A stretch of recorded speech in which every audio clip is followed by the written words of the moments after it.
Hello, my dear. They're talking about you again, not with admiration, with caution. The gossip doesn't sound like gossip anymore. It sounds like a warning label. Don't mess with them, they say. Too smart, too calculating. You try to play chess, and they turn the board into a mirror. Oh, how adorable. They finally caught on that you don't argue for attention, you argue for data. You listen longer than they breathe. You measure reactions like a surgeon cutting around a nerve. And now the whispers travel through every room you once walked through like a ghost they can't shake. Because every time someone mentions your name, another ego starts sweating. They remember that moment you smiled when they lied, the moment they realized you already knew. You see, that's what terrifies them. Not that you're right, but that you're always 10 steps ahead and you make it look effortless.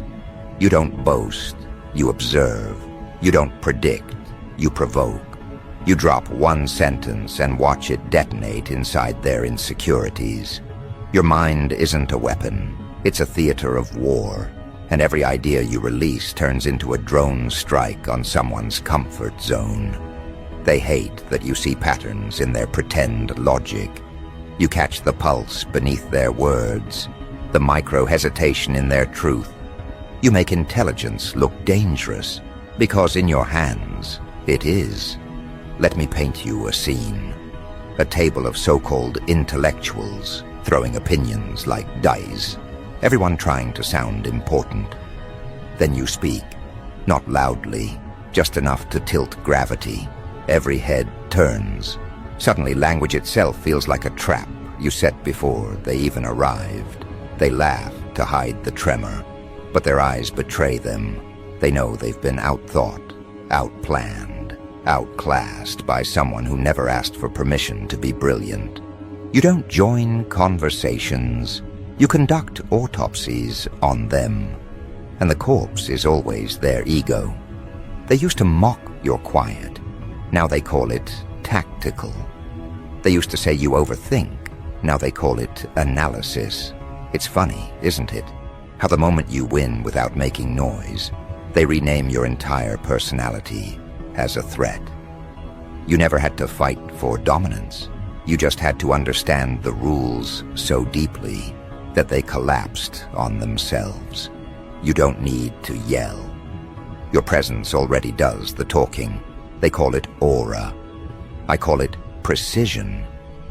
Because you've learned the difference between being feared and being respected, and you realized both feel identical once you control the room. Tell me, how does it feel to know that people you once admired are now building excuses for why they can't compete with you?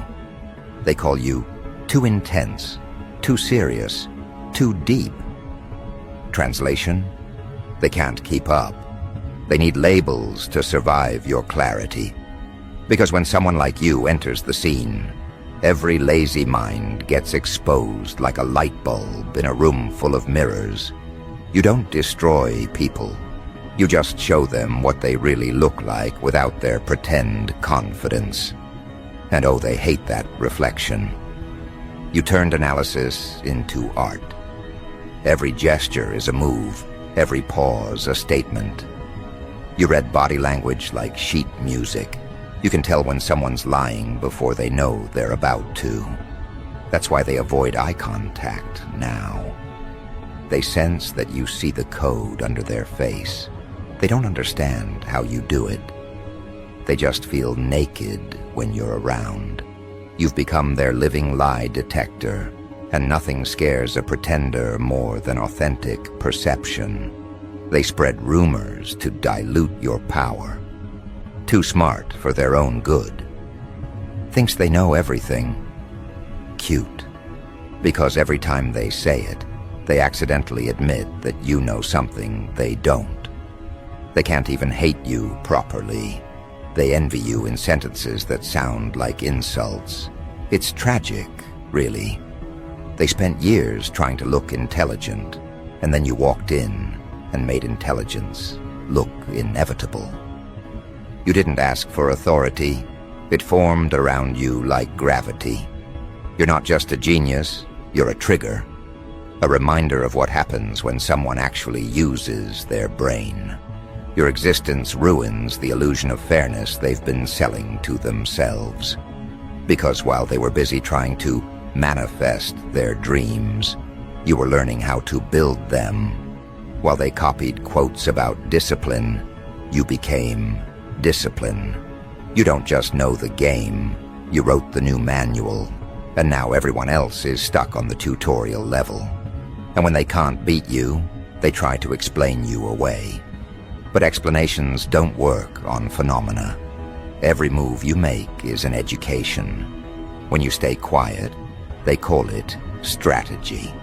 When you speak, they call it manipulation. Because to those who depend on illusion, truth always feels like a threat. They ask where you learned all this. You answer with one word, observation, and that word alone makes them shiver, because they know you've been observing them the entire time. Every lie, every eye roll, every secret they thought was safe, archived in that mind of yours that never forgets a pattern. Let's talk about the fear you inspire. It's not dramatic, it's subtle. You walk into a room, and the temperature changes. People start talking in safe topics, measured tones. No one wants to be the example you use to prove a point. You don't even have to say anything. Your silence, the kind I'm not supposed to mention, does it for you. It's the sound of thinking too loud for ordinary minds to handle. They feel it in their bones, the realization that you're seeing the structure behind their mask. And once someone knows you see them completely, they either follow you or fear you. But you already know this. You've studied the anatomy of power. You understand that real dominance isn't loud, it's precise. You don't threaten people, you reprogram them. A sentence from you lingers like a virus in their mind. They argue with you in their head for days. They rehearse defenses you'll never hear. And still, you live rent-free in their logic. That's the kind of genius they don't teach in books. The kind that bends reality by understanding how fragile it is. You don't seek revenge. You engineer outcomes. You don't destroy enemies. You upgrade their understanding of what a mistake feels like. And oh, they feel it. They feel it when they see you win without their help. They feel it when they try to copy your moves and fail, because they don't have the mind to execute the blueprint. You don't just win. You educate while winning. You make them study their own failure like a case file. That's the cruelty of brilliance. It forces mediocrity to self-reflect. Some say you're cold, but no, you're calculated. You learned that emotion without direction is just leverage for other people to use against you. So you refined your rage into strategy. You honed your empathy into pattern recognition. Now you can care without being controlled. And that combination alone makes you a nightmare to those who profit from chaos. You became the calm they can't disturb, the logic they can't manipulate, the mirror they can't look into. And now, the story they tell about you has changed. They don't call you weird anymore. They call you unpredictable. They don't call you quiet anymore. They call you strategic. Because labels evolve when fear enters the equation. They whisper that you're always watching, always calculating, always 3 conversations ahead. And they're right, because you know what happens when you stop pretending to be ordinary. People start revealing how ordinary they really are.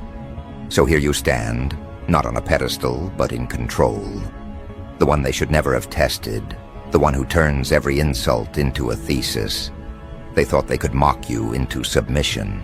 Instead, they manifested a monster with a master's degree in human behavior. And the funny thing, you're not even angry. You're curious.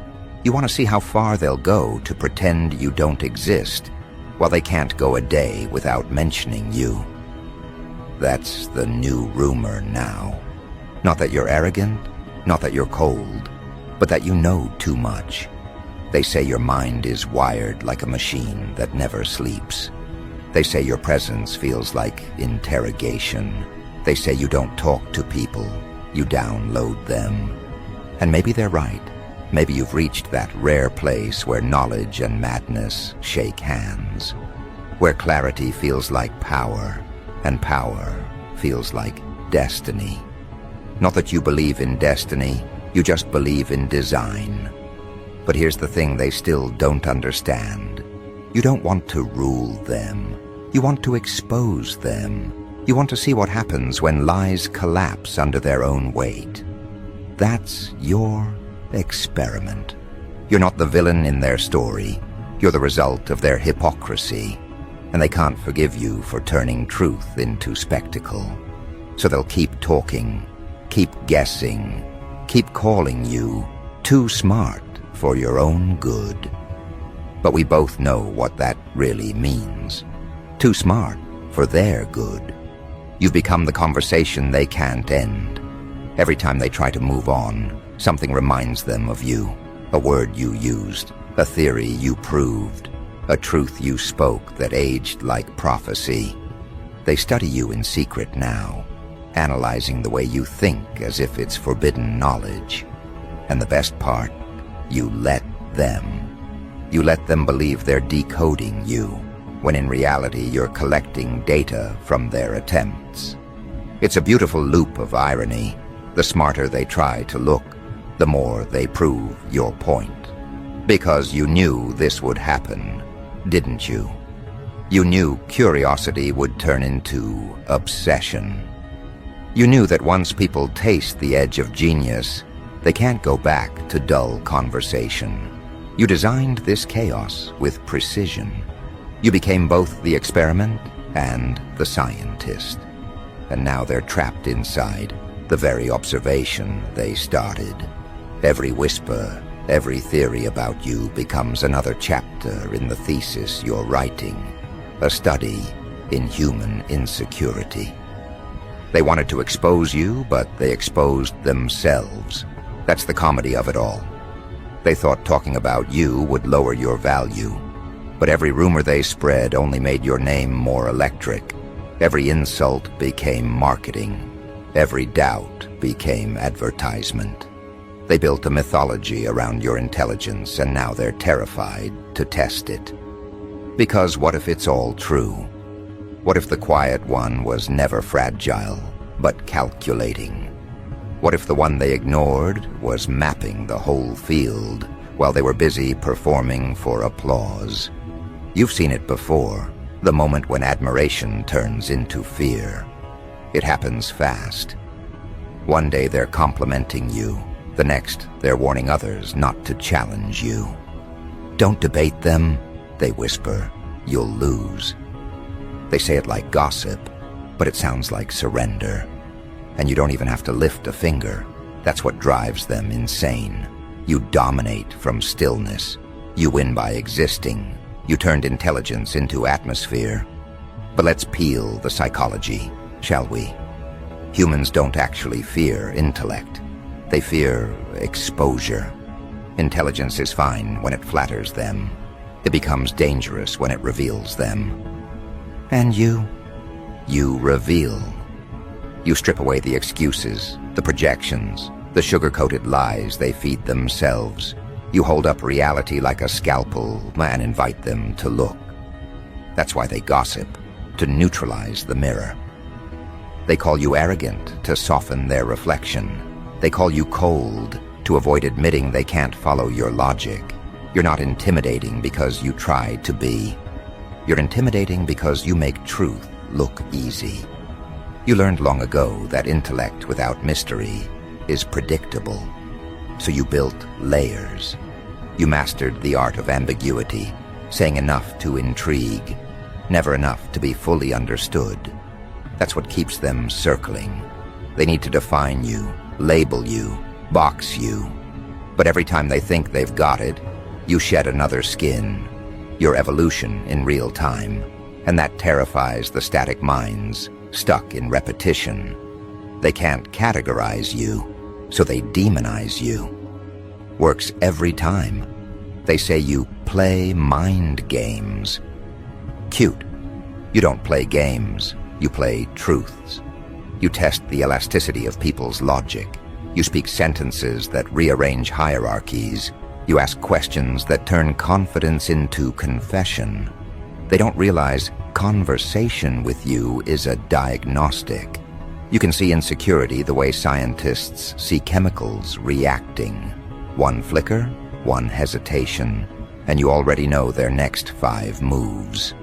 You read people like literature written in body heat. That's why every circle you enter ends up orbiting you. Not because you demand it, because gravity doesn't need to explain itself. Intelligence naturally bends weaker willpower. They call it arrogance because they can't stand the pull. But deep down, they're fascinated. You represent the mind they wish they had, the mind that never asks for permission, that never doubts its own intuition, that turns overthinking into weaponized foresight. You are their proof that control is possible, and that burns. You've noticed how they talk when you're not around. They think too much. They're scary smart. Something's off about them. Those lines are confessions disguised as commentary. What's off about you is precision. You see angles before they see the wall. You hear motive behind tone. You calculate consequences before impulse even finishes loading. That's not paranoia, that's vision. And people living in confusion mistake clarity for threat. They can't replicate your genius because they lack your restraint. You know when to speak and when to let silence choke the air. You know that timing is intellect's sharpest blade, and you wield it without mercy. One sentence from you can dismantle months of deceit. One look can rewrite someone's entire self-image. You've learned how to weaponize understatement, to say little, mean everything, and leave their ego bleeding in interpretation. And yet, you're not cruel. You're just efficient. You've outgrown the need to prove what you already are. You don't argue, you demonstrate. You don't explain, you expose. You let patterns betray people for you. That's real power, not control by force, but control by awareness. You move through conversations like a ghostwriter editing the script in real time. No one even realizes the dialogue belongs to you until it's too late. Now they talk about boundaries. They say you're difficult to read. Of course you are. You built your boundaries from observation and logic, not emotion. You learned the hard way that empathy without discernment invites parasites. So you trained your heart to think and your mind to feel. You fused both hemispheres into one seamless weapon. That's why nothing surprises you anymore. You process betrayal like math. Predictable, measurable, almost boring. Your intelligence doesn't shout, it vibrates. It changes the frequency of every room you enter. You've turned energy into encryption. Only the genuine can access it. The rest feels static. They think it's tension. It's just truth, not matching their wavelength. And so, they talk. Because gossip is the last refuge of the intellectually bankrupt. When they can't outthink you, they outtalk you. When they can't read you, they rewrite you. But every story they invent becomes another testimony of your influence. You don't need a PR team when your enemies do it for free. Let's be honest, you enjoy it, don't you?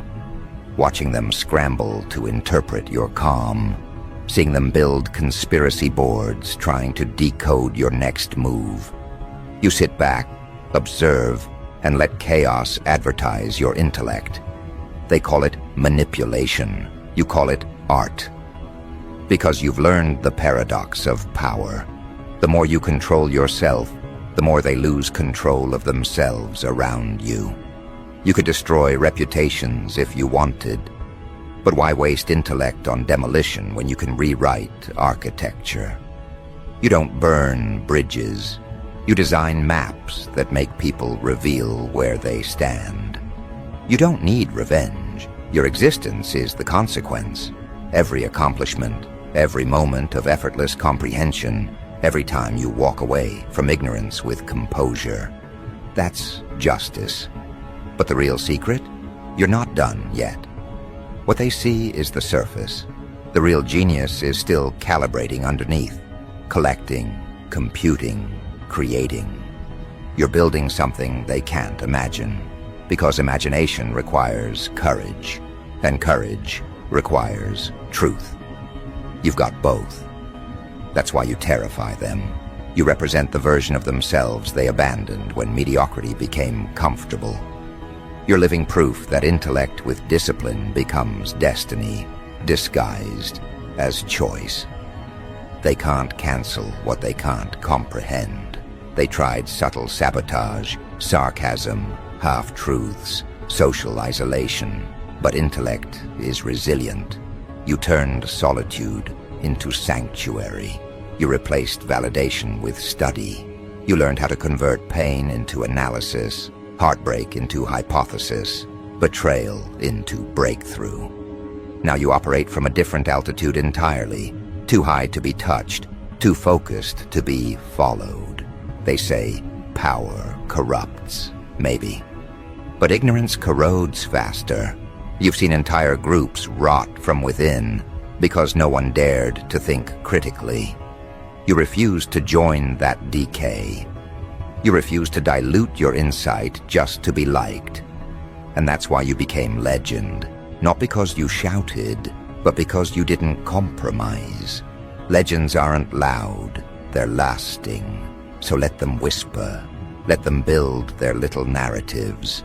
Each one reveals more about them than about you. They can't stop analyzing you because analysis is their only way to feel close to brilliance. You've become their education by accident. Every attempt to diminish you becomes a masterclass in exposure. You're not their competition, you're their curriculum. They picked the wrong enemy, didn't they? They thought intelligence could be cornered, that cleverness could be contained. But how do you corner a mind that sees in 4D? How do you manipulate someone who studies manipulation as a science? You've turned every attempt into demonstration. They brought gossip. You brought geometry. You triangulated motives, plotted outcomes, calculated costs, and then smiled as everything unfolded exactly as predicted. They thought they were hunters. Turns out they were just coordinates in your plan. Now even your silence trends. They analyze your absence like scripture. They interpret your pauses as prophecies. That's when you know you've transcended competition, when your non-movement moves people. You've entered the realm where intellect becomes mythology, where observation alone changes the course of events. And yet, through it all, you remain amused, because you see the pattern, the predictable rhythm of human ego spinning in circles. They never learn. They keep testing the mind that already mapped the maze. You could warn them, but what's the fun in that? Let them learn the hard way that intelligence doesn't argue. It orchestrates. So go ahead, genius. Keep designing from the shadows. Keep letting them talk. Every rumor is a breadcrumb leading back to your influence. Every insult is free marketing for your mastery. You've already become the reference point, the name whispered when competence enters the conversation. And they'll never admit it, but they check your work before they post theirs.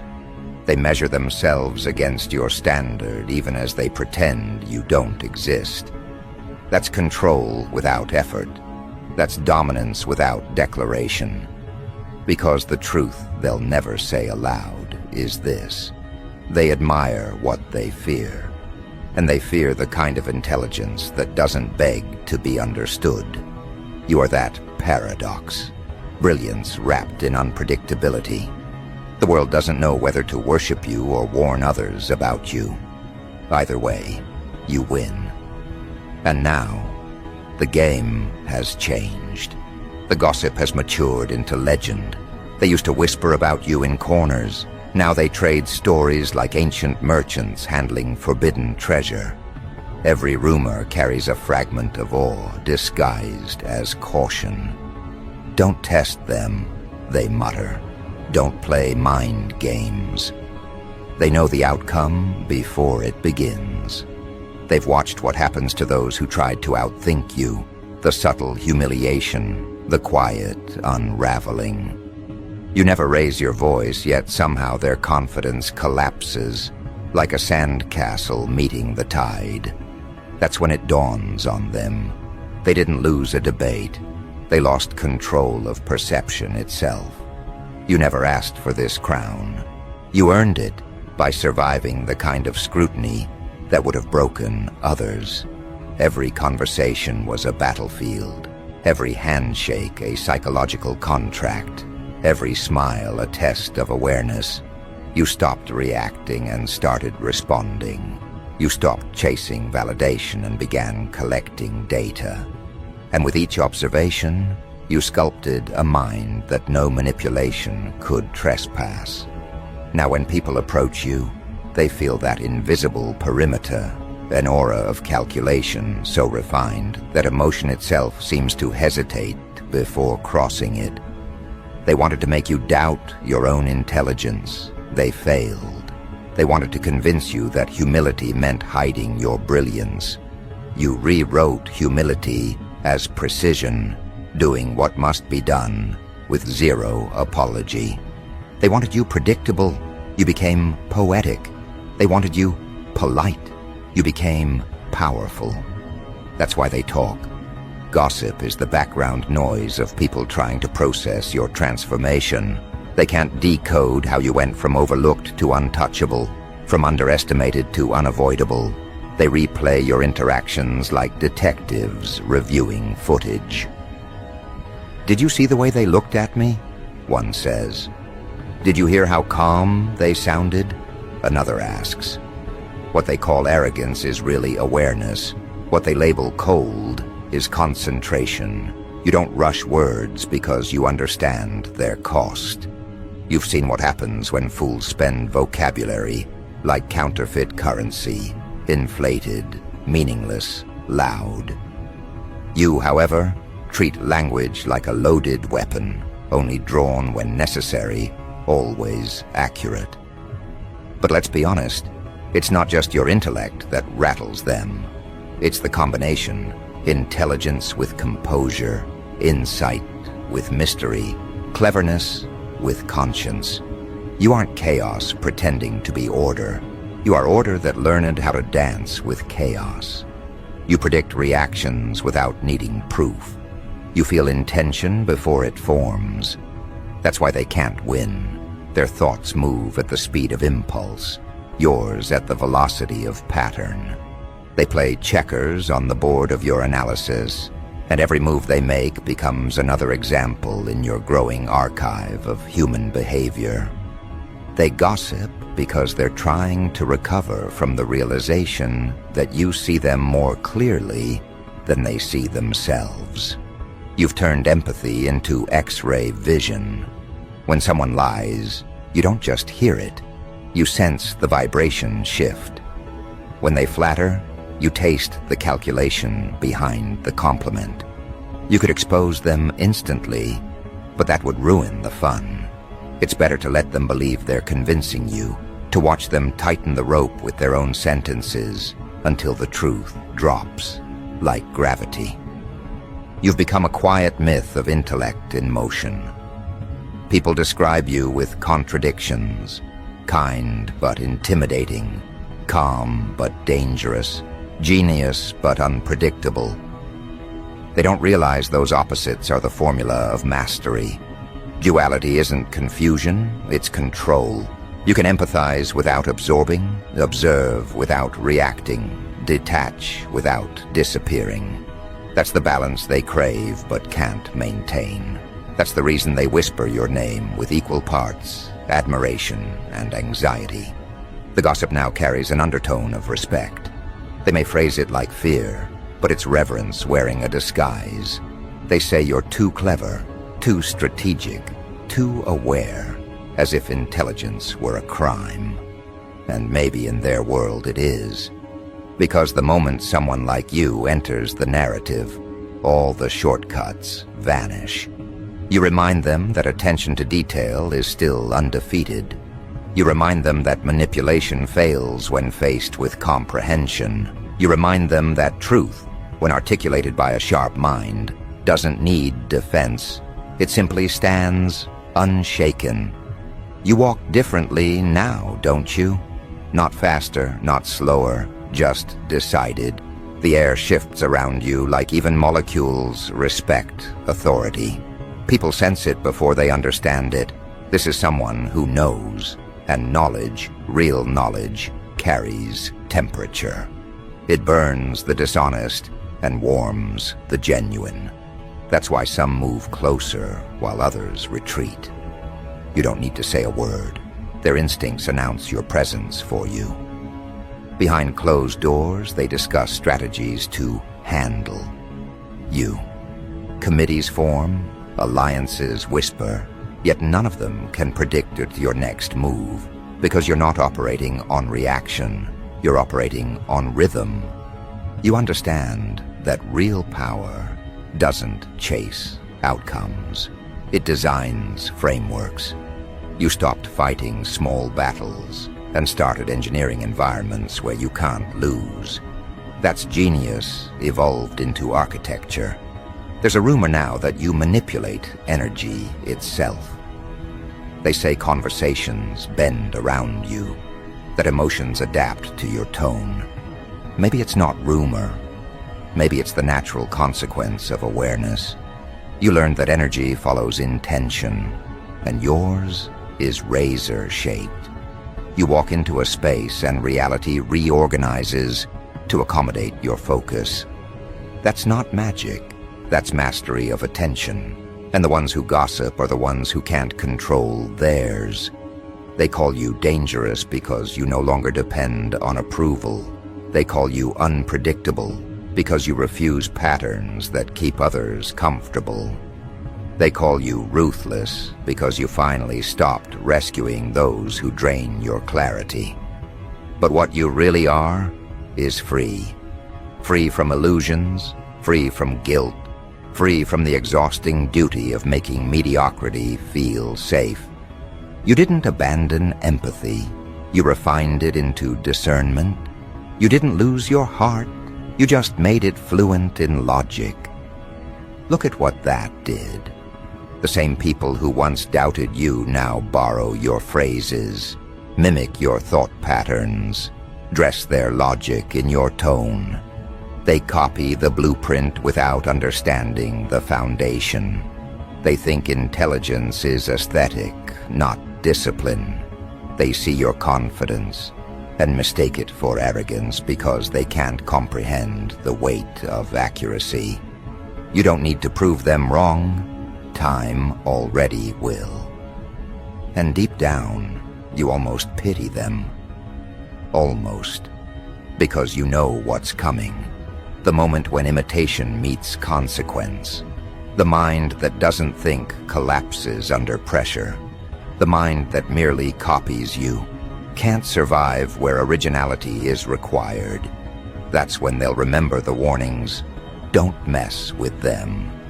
Not because you're cruel, but because you're consistent. You keep receipts in memory, and you cache them in lessons. People now approach you with caution, disguised as curiosity. They want your approval but fear your evaluation. They ask for advice, but what they really want is permission.